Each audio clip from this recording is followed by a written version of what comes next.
All right. Well, thanks for being here, everybody. My name's Alexander Puhl. I just go by Alex. We are talking about Git and then GitHub tonight. For additional resources afterwards, you can just Google like Git documentation or Git guides, Git help. Those are probably the best resources for just Git in general and GitHub. All right, so like I said, I'm going to talk about Git for the first half of the presentation, and then I'll get into a little bit on GitHub. And then after the presentation, we're going to try and include you guys on a little bit of our participation, get some practice in on making some commits, maybe some pull requests. We'll see how that goes. All right.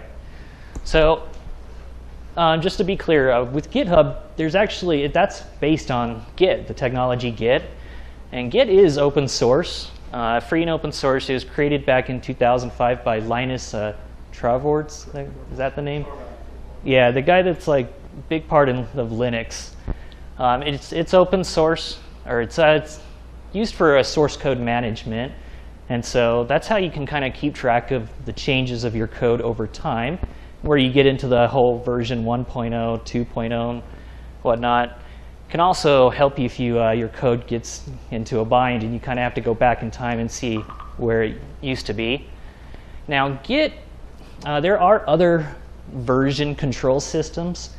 Git is a distributed one, meaning that every copy of the repository is going to be on each developer's local computer.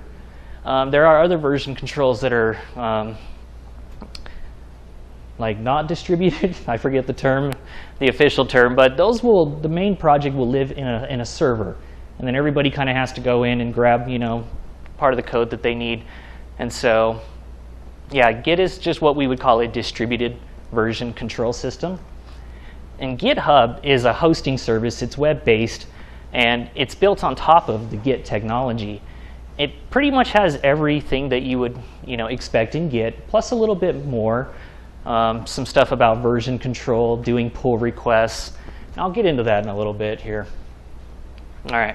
So how do you get started? Most of you are going to be on Macs, maybe even Linux. Now on a Mac, it's pretty easy. You open up Xcode and you just check what version you have with git space -- version.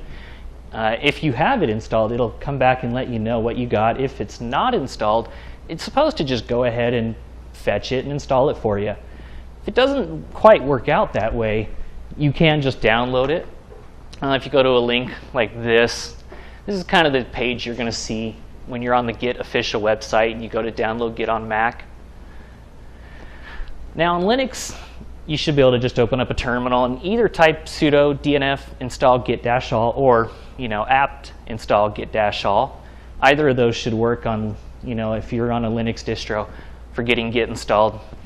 On Windows, you're just going to want to go to the link. I just type like download Git Windows, and it's going to take you to this website, pretty much what you saw on the Mac side, and get that installed. If you are using Windows, like I've got here, you're going to want to also follow that up by installing Git Bash. This is what that looks like.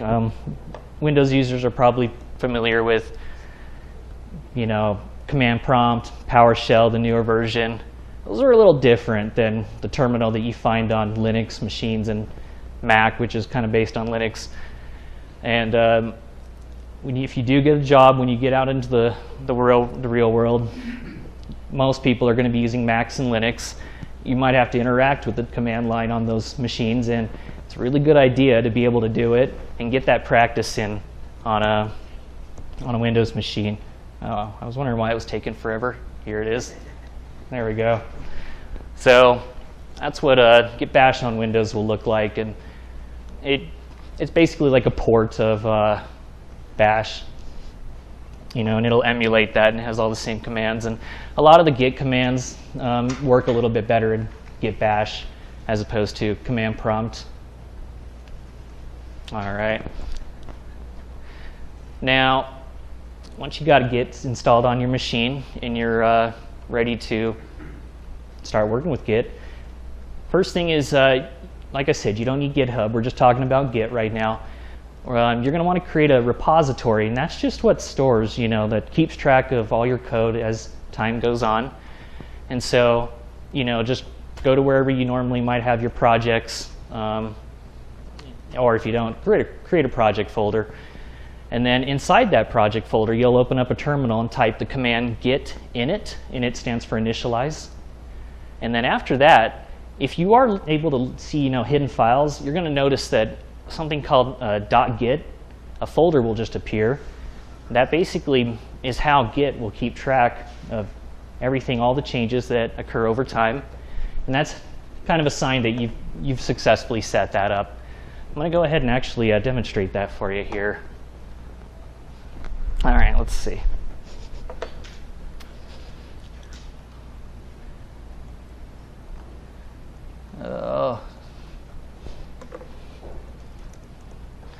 Okay. Well, that's big. Let me make that smaller here. Okay, so once you're in here, now on Windows, you probably can do this on a Mac. I like to just right-click inside the folder and do git bash here. That's going to immediately open up git bash in the right location. If you do open up just git bash on its own, you're going to be in your user directory. And if you're real good, obviously you can navigate your way through, but this is faster for me just to right-click and open it up right here. So now we'll just type git init, and it's going to say initialized empty git repository in the directory you're in. You'll also notice that now I have this blue text that says master. I'll talk about it more, but that means we're in the master branch. By default, that is going to be the one branch that gets created. Every repository will have that branch. And now, if we do and then let me kind of move that over and show you that folder here. So then you'll notice that now I have that .git folder here, and I never go in here. You pretty much shouldn't have to, especially the new people. Maybe the more advanced Git developers can find some use in there, but just leave that guy alone right there. All right, and you can just type like git status, and this pretty much is like what you would expect from an empty repository or a repository that you haven't seen any changes on. So that's kind of how you will get started with Git in creating a local repository. All right, let's take a look here.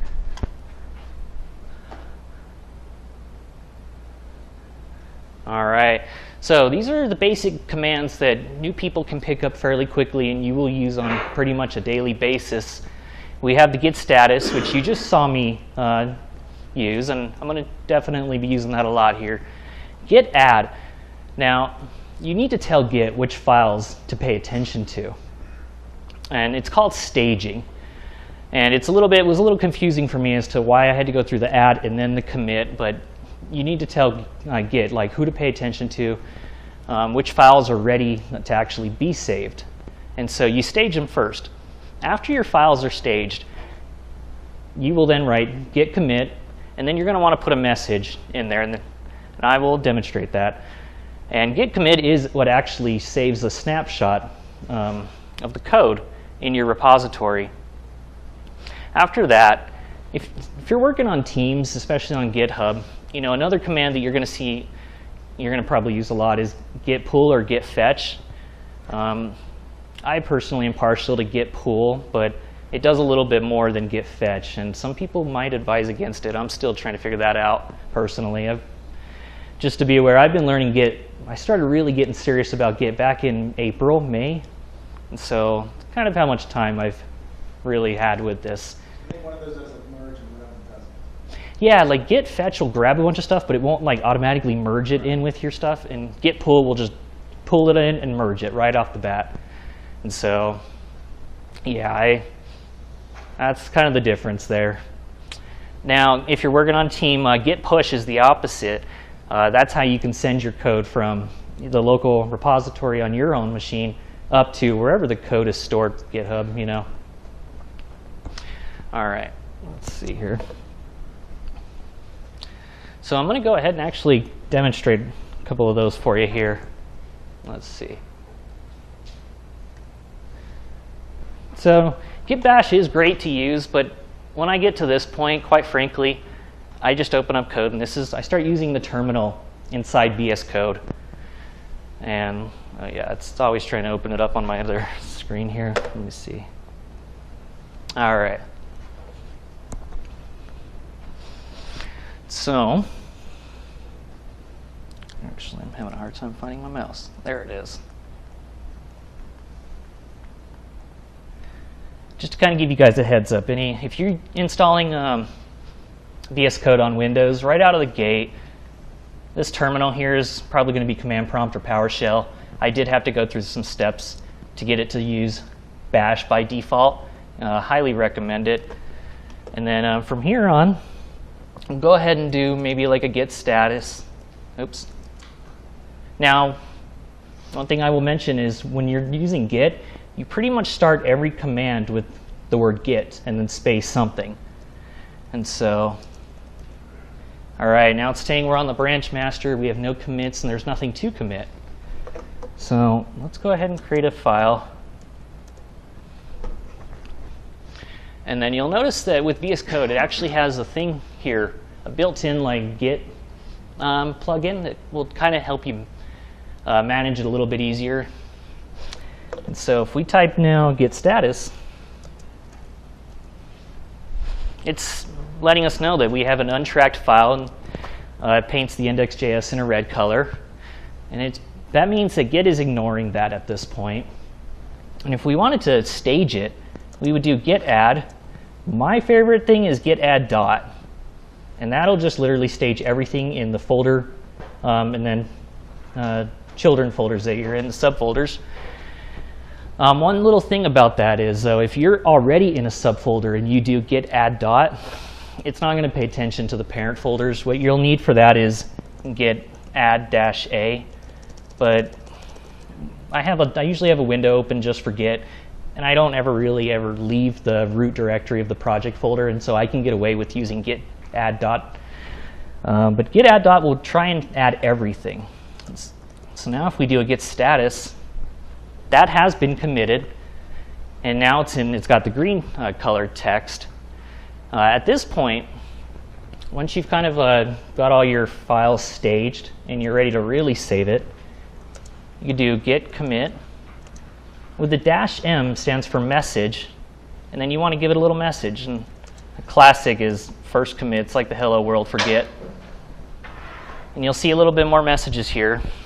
We're in the master branch, and it's saying one file changed, 0 insertions, 0 deletions, but it did create, is that mode? Yeah, index.js. And if we type git status again, now we're back to nothing to commit, working tree clean. And we can go and run another command called git log, and that'll list every commit with the most recent up at the top. So we can see that we now have that first commit there. All right. Let's see. Okay. So that's all really useful and awesome. And in a way, if you were just to use Git like that, it's great for, tracking your code over time. If you need to go back, to a previous commit, you can. But the real power and one of the best features of just Git in general is being able to work in branches. You'll notice that I was in a branch called master. Usually with the master branch, you don't ever really code in the master branch. That should just be for what's in production. What you're going to want to do is create a new branch called development. And that is really where you can code in development, but really where you're going to be testing a lot of your code, making sure everything's working real good before you actually are ready to push those changes out into the real world. Does that name matter? What's that? Does that name matter? Is it a special name? So it's not. That's kind of a convention with the branch name of development. You could do whatever you want with these branches, quite frankly. And this is the very, basics of kind of how you might work in branches, best practices, but on a very basic level. And so, yeah, This is what I personally do. So I have my master branch, which is where things get deployed. And then I have a development branch. And then ideally, if you're working on features, like maybe we are just trying to quickly, first thing we got to do is implement a login system. So you got your master branch, you create a development branch, and then right out of the gate, just create another branch called, Git checkout-b login system. And so this is where you're going to, try and implement and code anything to do with your login system. Get that all flushed out and working, thoroughly tested. And then once you feel like everything's good to go and you've you've staged all your changes, you've committed it, created the login system, you're going to merge that into development. And so the command for that is first you need to check out the development branch. And so you do git checkout development. And then to merge it, you just type git merge and then the name of the branch that you want to merge into, whatever branch you're in. And that's the important part, is the branch that you're in is the branch that you're merging another branch into. And so I probably should have mentioned, now, when you did create a branch, the git checkout, the -b is what allows you to create a new branch. And then if you're just switching between branches, you just do git checkout and then whatever the name of the branch is. If you need to take a look at what branches you have, you can just do git branch. Now, after you've merged your your login feature branch into development and you've tested it out yourself, if it's a small project or if it's a big one, hopefully you've got some automated testing, and you feel it's absolutely sure you're ready for prime time, then you check out the master branch and you can merge development into master. That's a super basic, simple process for just dealing with branches and Git and kind of trying to keep yourself organized. The great thing about the branches is if you kind of get to a point where you're stuck, you don't know how to fix this login system, but you're waiting on somebody in a forum, to answer one of your questions, but you've got another feature you want to work on, you can just check out a different branch. What you'll want to do is go back to development and then check out a new branch. And then you can just start working on a feature for that branch, and it's completely separate from your login system. I'm going to go ahead and kind of demonstrate that now as well here. All right. So I'll go ahead and start by doing git branch. And you'll notice it's just one, master. And it'll tell you what branch you're currently in. Well, for us, we have it pretty easy. It just says it at the end of the line. But right here, it'll be in the green color with the asterisk next to it. So now I'll go ahead and, let me see, create a development branch here. And it says switch to a new branch, development. And now instead of master, it says development at the end of the line. And if you just type git branch again, it's going to list the two branches. And now instead of master, development is with the green text and the asterisks. And then we'll go ahead and check out a login system branch. So now we switch to a new branch again. You can type git branch, and there's all three of those guys. And let's go ahead and create a, oops. So now we got a new file called the login system. There we go. All right.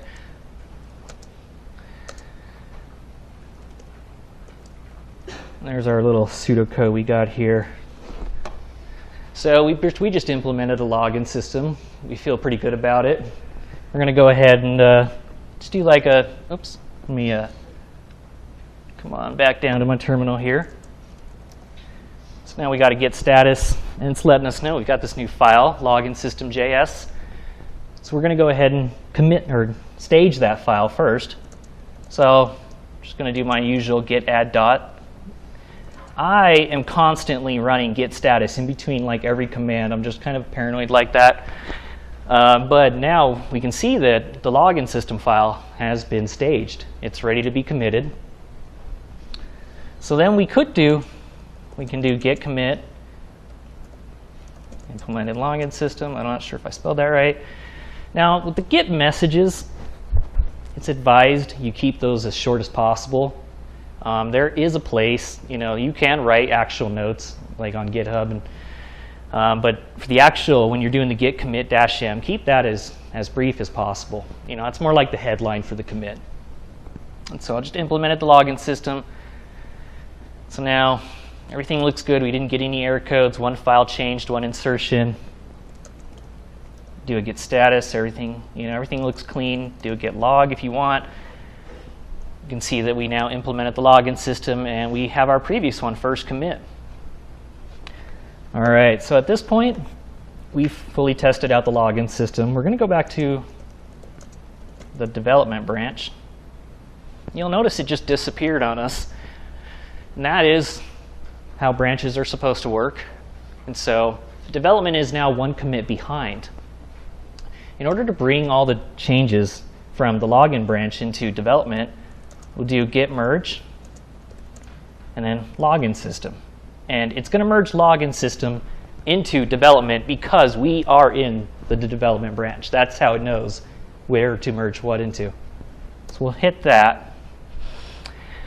And it's saying it's updating. That's a commit like ID number. It's doing fast forward. Now our login system file just showed up. And so now they're all both on the same page.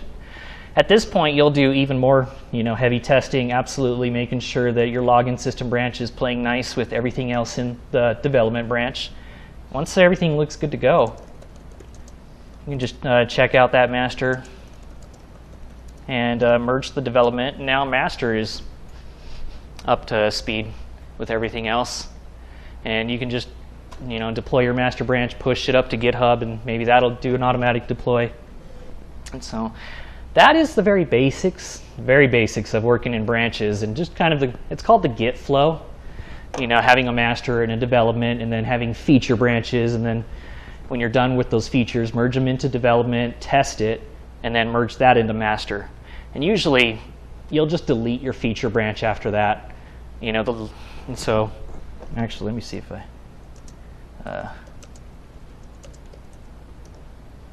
yeah, so git branch with the -d, and then the name of the branch. That takes it out, deleted it. If you do git branch, it's gone. All right. Is there an easy fix if you accidentally start coding on master, git commit to master? Is there any So, go back to step? yeah, if you haven't committed yet, there's a git reset command, and that'll bring it back to the way the commit used to be before you made any changes.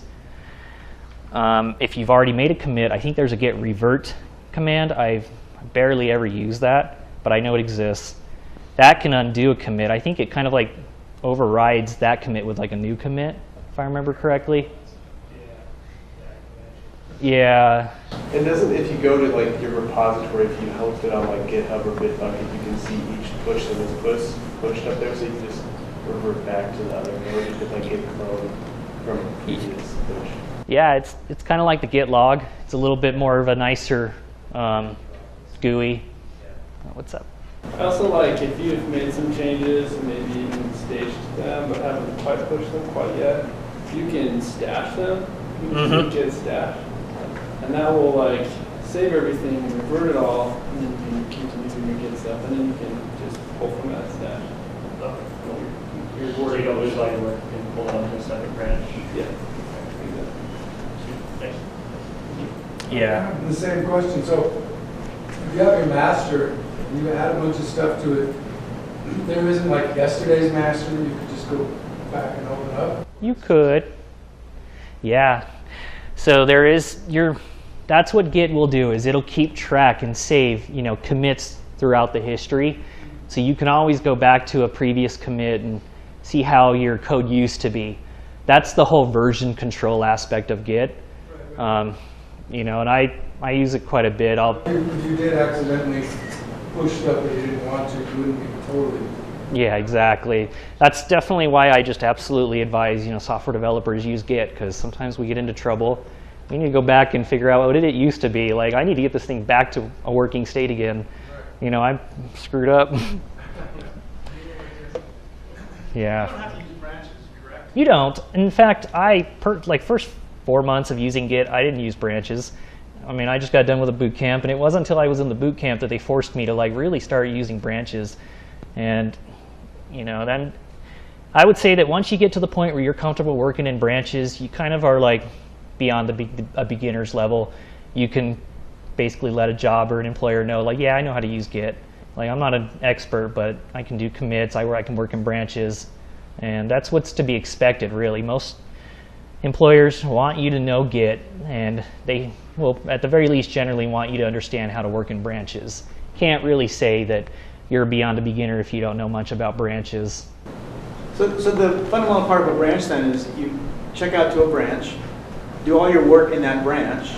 When you're done, you merge the branch to master, yeah?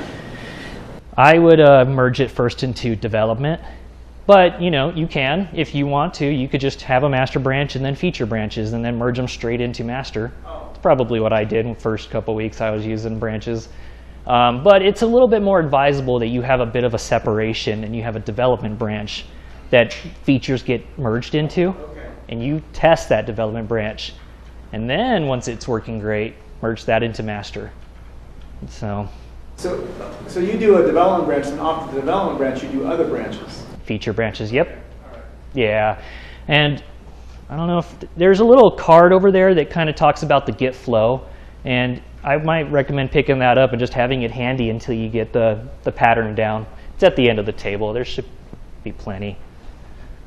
All right, so now with GitHub, GitHub is a web-based platform that makes it really nice for teams to collaborate, especially with open source. You can get people that don't even know each other collaborating on a project.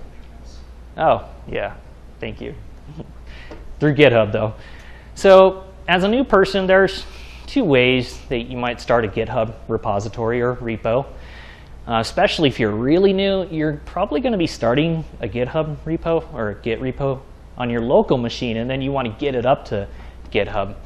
I'm going to go ahead and quickly kind of walk you through that part real quick here. Let me see here. Actually,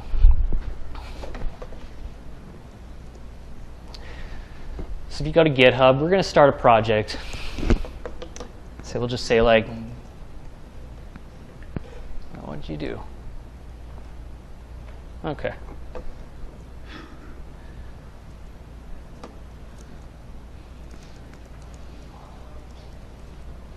We're going to make this public. Now, we've got a project on our local computer already. It's got files and commits. So I'm not going to initialize a README, and I'm not going to mess with any of this stuff. I'm just going to create the repository. And there's going to be some information here on different helpful ways to get started. For us, we're going to pay attention to push an existing repository from the command line. And I just will hit this guy a couple times to copy these 2 lines. And so I want to get this guy up, and I'll just paste the commands. Let me see here. Might have not copied properly here. Let me see. All right, so it did a git remote add origin with the link. And this tells my local Git repository, where's the online repository. And then the second command is git push -u origin master. This is what's actually going to push my local repository up to that local or the remote repository. And so it's going to compress it and start sending it up. And this is what it looks like when it's successful. And so now, if we go back here and we refresh this page, you can see my, my 2 commits and everything's there. And so imagine a lot of people, they've got some small projects they're working on their local computer. This is probably the easiest way, in my opinion, to get that project up to GitHub. The other thing is you are trying to, let me see here. Oh yeah, it's in this tab here. You know, you're starting from GitHub and you want to bring that down to your computer.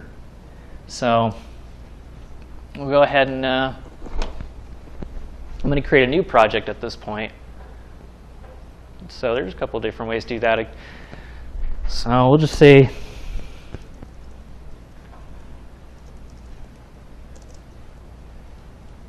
GitHub test. Now this one, we'll go ahead and initialize a README. Maybe add some git ignore. I'll explain what the git ignore part. We create the repository. Now we didn't get that same screen as before. Now we're straight to a repo that actually has some stuff in there. So to bring it down to your computer, you're going to want to copy this link. This is actually the same link that you will see in the address bar up top. And so what I'll go ahead and do here is I'm actually just going to open up Git Bash right on my desktop here. And I'll type git clone. Oh, my bad. Thank you for that. OK, there we go. All right, so we'll type git clone. And then I'm going to paste that link in there. Oh, no, I probably don't have that link. Let's take a look here.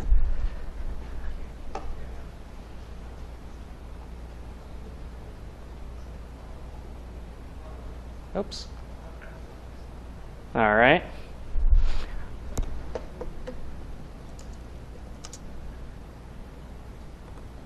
OK, so you type git clone with the link of the repository you want to clone down. When you hit enter, it's automatically going to create a folder and just throw that entire repository right into it. So, OK, it's actually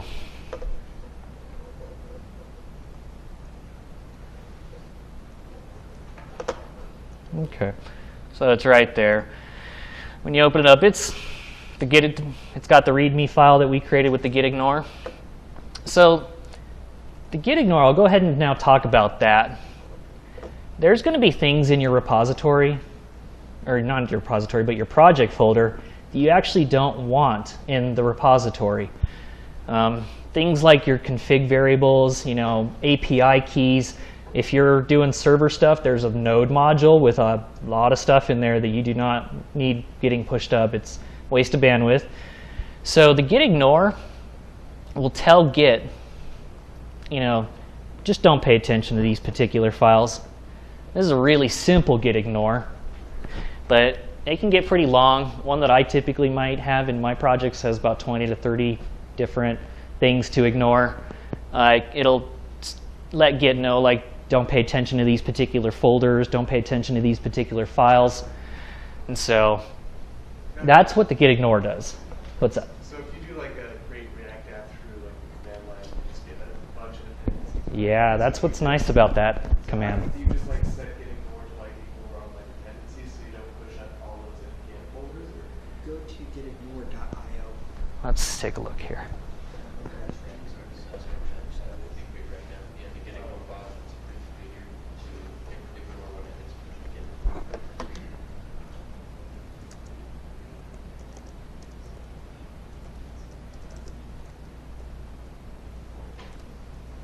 I hope I spelled that right. Yeah, right. So I'm not seeing React in there, but I did see React Native in there. So if you do, just start typing React in there. Thank you. One A.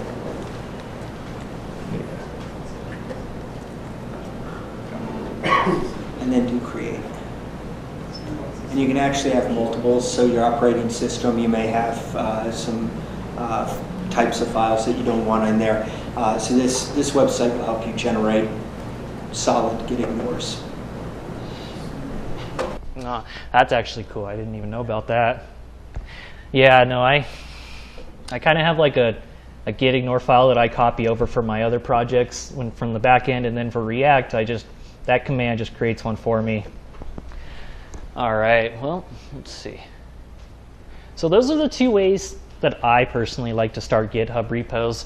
either push one that I've got up from my local straight up to GitHub or start from scratch. Now that I'm a little more experienced, I will right off the bat just create a GitHub repo and pull that down and then get to work. Now, if you're working on teams on GitHub, the way that like a typical workflow might work is you're in your own specific little branch, you know, and you need to then commit your code in that branch. Everything's looking good to go. You then push that branch up to GitHub. So usually it'll be like git push, and then you'll have to do like a set origin, the name of the branch, and it will push it on up. In GitHub, you will then create a pull request into development, ideally.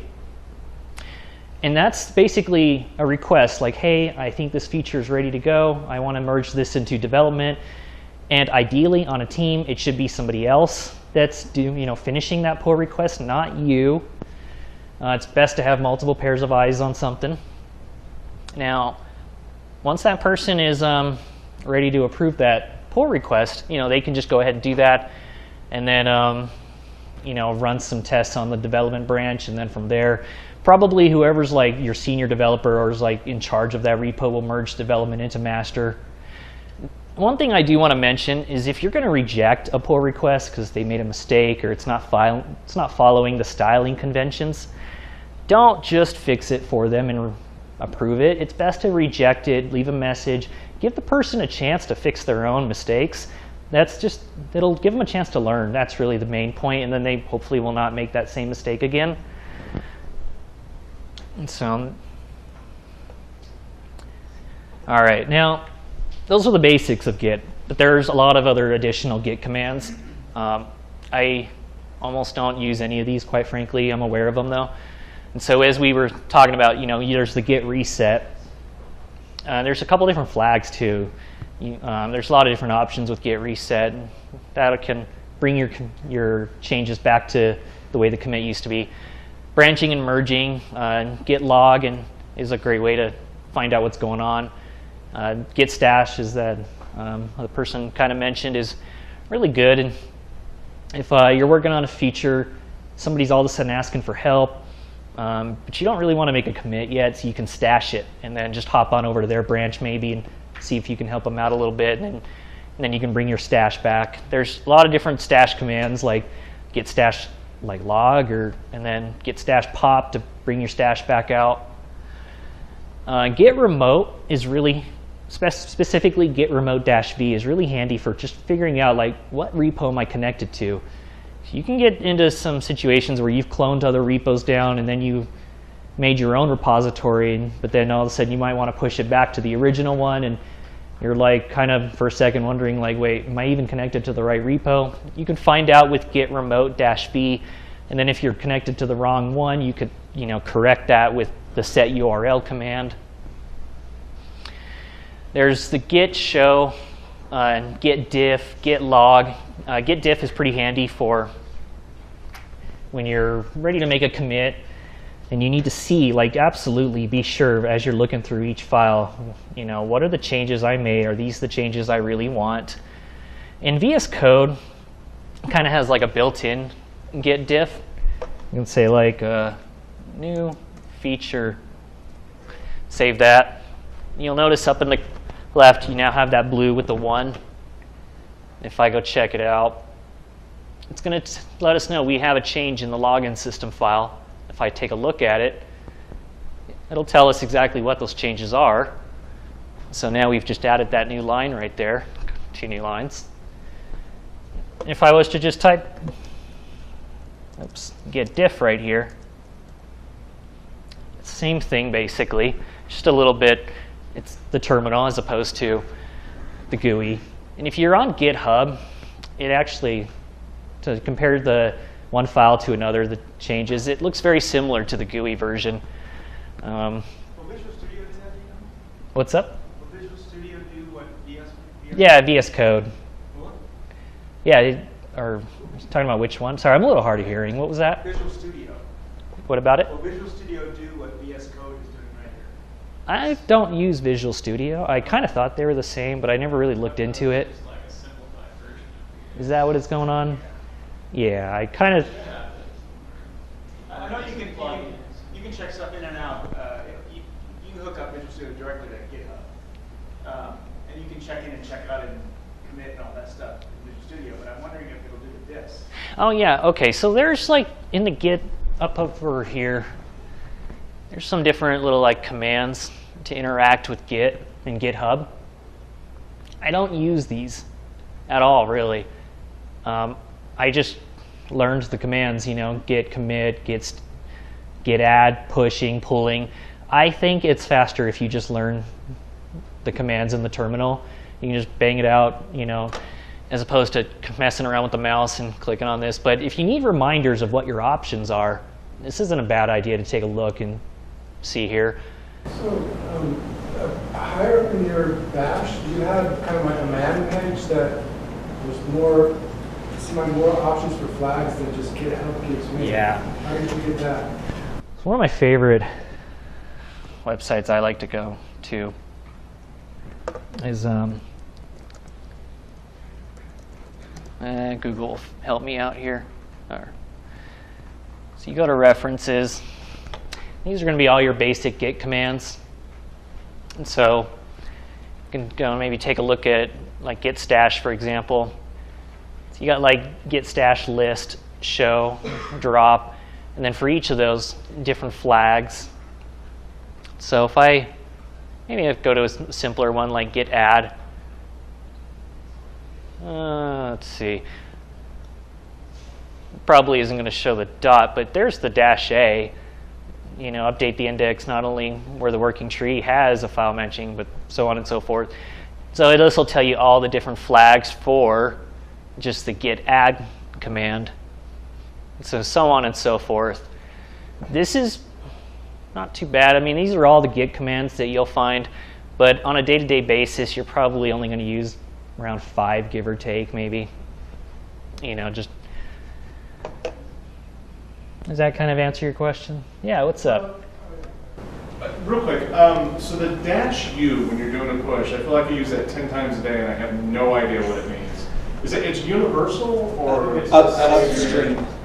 Upstream, okay. That's what it is. Yeah. I've always known to use it and I don't know what it does. So you actually only need to use it once. After that, you can just do a git push. What it's doing is will you go to an example of where you've got your git push? Oh, well, okay, so I haven't even used the git push command. Wait, I could though. Let me see here. Okay, so I got that. Actually, stay right there for a second. So, do you know what that remote means? Like, can you read that? Yeah, git remote -v, and then origin, the URL of the repository, and then fetch. And then we have origin, the URL of the repository, and then push. So that basically means that if you do git fetch or git pull, it already knows what link to go to. So, what does origin mean in relation to the URL there? I'm a little fuzzy on that one. I know it has to do with, I imagine, what's up? I'm pretty sure origin just is like, that's like the name for GitHub. So it knows like, hey, git push to GitHub, then replace GitHub with origin, Okay. and then you give it the URL. Same thing like if you're going to push to Heroku, git push to Heroku. That's right. I've only ever used GitHub. I had this explained to me like maybe 2 months ago, and I forgot. But thank you for that review. So origin is just by default, but you can rename it to your heart's content. You can actually have the same name reference a different push and pull. Don't do that. But you could, which is why there are two issues. You can make origin be like Bitbucket or Yep. I mean, okay. Yep. So you just And if you're using multiple repositories, I actually highly recommend that you do and name it with whatever your repository is. So if you've got both GitHub and Bitbucket, have one that's named Bitbucket, one GitHub, and no origin, just so you don't get it messed up. Also reevaluate your life. All right. But, okay, yeah, so let me go back here. Okay. So, sorry, going back upstream, you do it once because it tells you where it's pushing to? Yeah, so when he gets to the push, we'll go over it. Okay. Yeah, let me show an example of pushing real quick here. Okay. So do git status. We got that. That's unstaged. Now, just a little trick here. I don't really ever use this trick, but instead of doing the git add dot and then the git commit, you can kind of cut to the chase with a git commit -am. And then just, okay, made some changes. That's a really bad git commit message, just so you know, but hey. All right, and so just in one line, it went ahead and staged it and then committed it. Like I said, I'm a little bit on the paranoid side, so I'll stage things, do a git status, and then I'll commit it, do another git status, and I can do all that commands like real quick once you get used to it. Now, if I do a git push, okay, so it's doing its thing, compressing it, sending it. We didn't get any error messages. So let me go ahead and come back to GitHub here. Is it this guy? This guy. Okay, I can hit refresh. Might be on the wrong one here. Yeah, I probably am. Okay. Is it this guy? Yep. There we go. Okay, and you'll see here it just said, the latest commit a minute ago. Made some changes. Now, I'm on the master branch. Let me show you pushing up a feature branch here. Okay.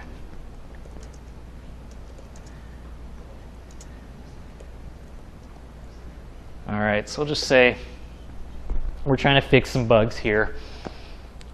Let's close that guy. That's right off of master down. Yeah, you're probably right. Normally I would have gone to development first and And then off of development, you would have done a bug fix. exactly. Okay. Yeah, I'm a little bit short on time. I'm trying to just really quickly demonstrate this, but you are correct. All right, so I fixed some bugs. All right. So now, oops. Okay, let me get back in my terminal here. All right, so we'll just do that.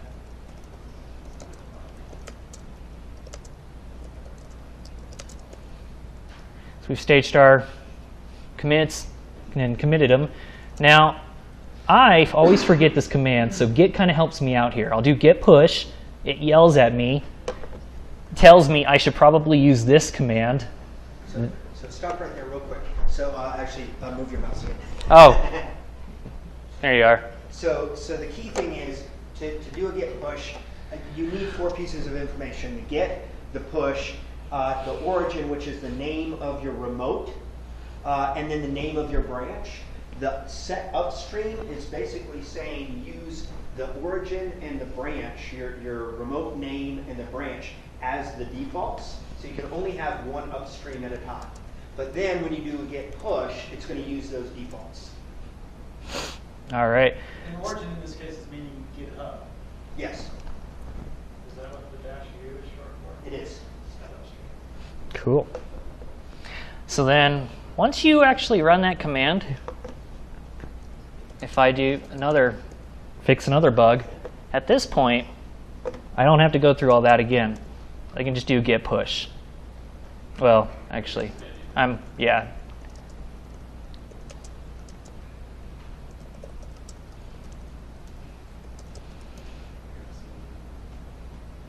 It's a little more convenient the next time around. So you didn't merge, so just push that feature branch right up there. Yeah. Now, on GitHub, let's take a look here. If I refresh this guy, oh, it probably just refreshed on its own. You recently pushed branches bug fixes less than a minute ago. So now I'm going to demonstrate the pull request part. So I'll go ahead and, I don't have my development branch up, and I'm running out of time, so we are going to merge it straight into master. So I'm going to do a new pull request. We're going to merge bug fixes into master. There's my headline. I can leave a comment. We'll go ahead and do it. All right, now over here, apparently I have 2 pull requests. Oh, somebody's having fun. All right, perfect. So I'll check his out. Nice. Okay. All right, so he's got his commit 17 minutes ago. And go in here. Let me just kind of close that. What I usually will do is actually take a look at it, see what happened. Your login system has just been hacked. Oh, goddamn. I got to fix that. So then I'm like, okay, that looks good. So let me kind of come back in here. Actually, I'll go ahead and apparently there's a conflict, so I'll resolve that. And this is basically Git doing its job. Don't be afraid when you see a merge conflict. Just get in there and figure out, what you need to keep and what needs to get discarded. If it's VS Code, it actually makes it pretty convenient. I would definitely check that out. When you've kind of kept your what you want, you're going to need to get rid of these little lines here. So it's basically just trying to let you know, like, this was the new part. This is what was there before. We're going to just keep it all. Make it a little simple here. Mark it as resolved. Commit those changes. Yeah, it doesn't like that, but we're going to do it. All right. Let me just get back into there from a clean start again. So if you didn't push a branch, right? You did it right on master. What's that? You did it right on master and then pushed. He had his own branch, and then he did a pull request into the master branch. And so I'm about to approve that. I can't.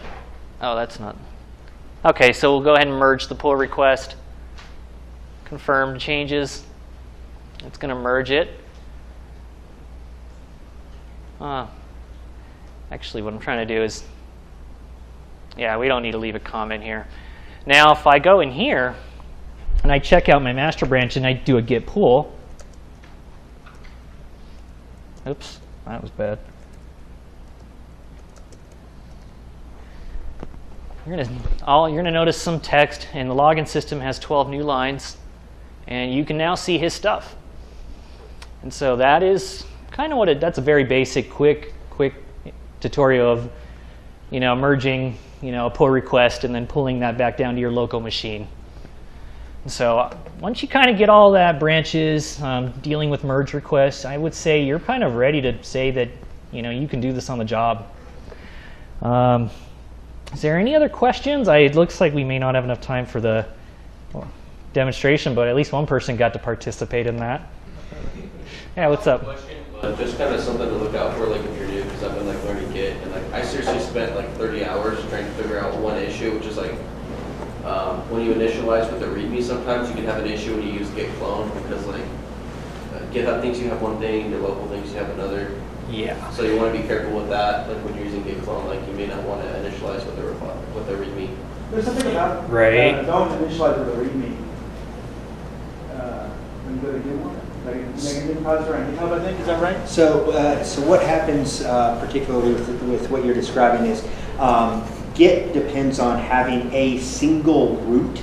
And so in that case, you've probably started a local and one on GitHub, and that's not the same root at that point. And so then you kind of have to hack around GitHub around Git to make it work. Start it either locally, push it up, add the README, or start on GitHub with the README and pull it down. Don't try to combine the two. It'll just make life a nightmare. Yeah, either push it up to an empty repo or pull a repo that's already got files down. Yep. And I've definitely been through that pain of, Yep. yeah, that's why I've got a very specific way now. Neither is the GitHub tutorial, because it doesn't understand what the basic issue is. It doesn't. I spent 30 hours That's harsh. trying to understand that issue. So anyway. Oh. Yeah. No. That's why I tried to show the two main ways that a noob might go about this, because oh my gosh, I've definitely put some time into wondering what is going on here. Why is Git being so hard? It's just a little gotchas here and there. So yeah, that's the basics. Get those down. It's very quick and easy. A couple weeks and you should be pretty good at it.